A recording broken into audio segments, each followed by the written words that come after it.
Yo, thank you for joining. I really appreciate it. It's another day. It's 9:19 a.m. Pacific time. It's March 11th, 2026. Hope you're having a good day.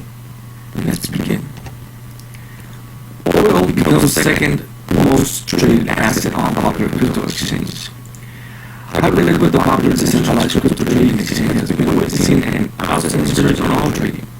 Mainly for perpetual futures trading, Hyperliquid lets users trade asset derivatives with high leverage. The CT USDC contract, oil-linked perpetual contract tracking the barrel of West Texas Intermediate (WTI).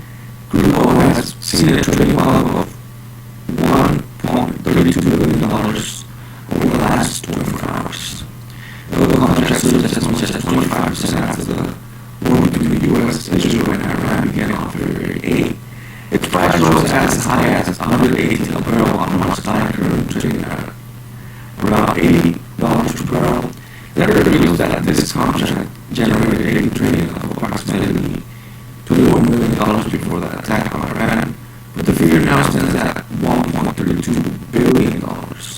Since it is a perpetual futures contract, it had no expiry, which allows traders to hold leverage positions without friction. Most of the traders belong to the retail segment and are diversifying from crypto assets into commodities like oil.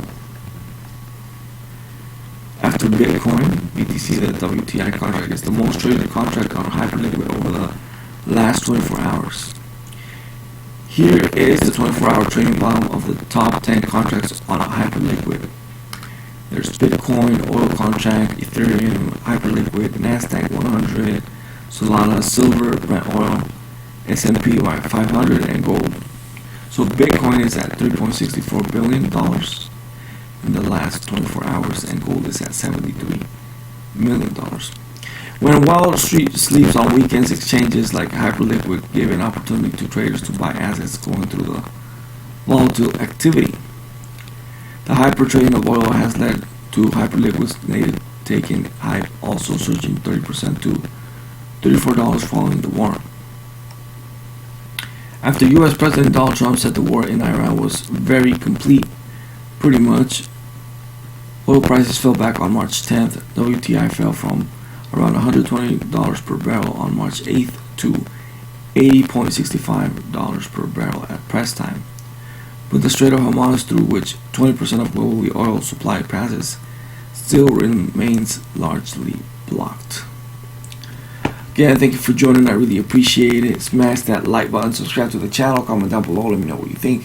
Follow me on Instagram, Studio11, follow me on X, Studio2020. I like to say Twitter, follow me on Twitter. Thank you for joining, and I'll see you on the next one.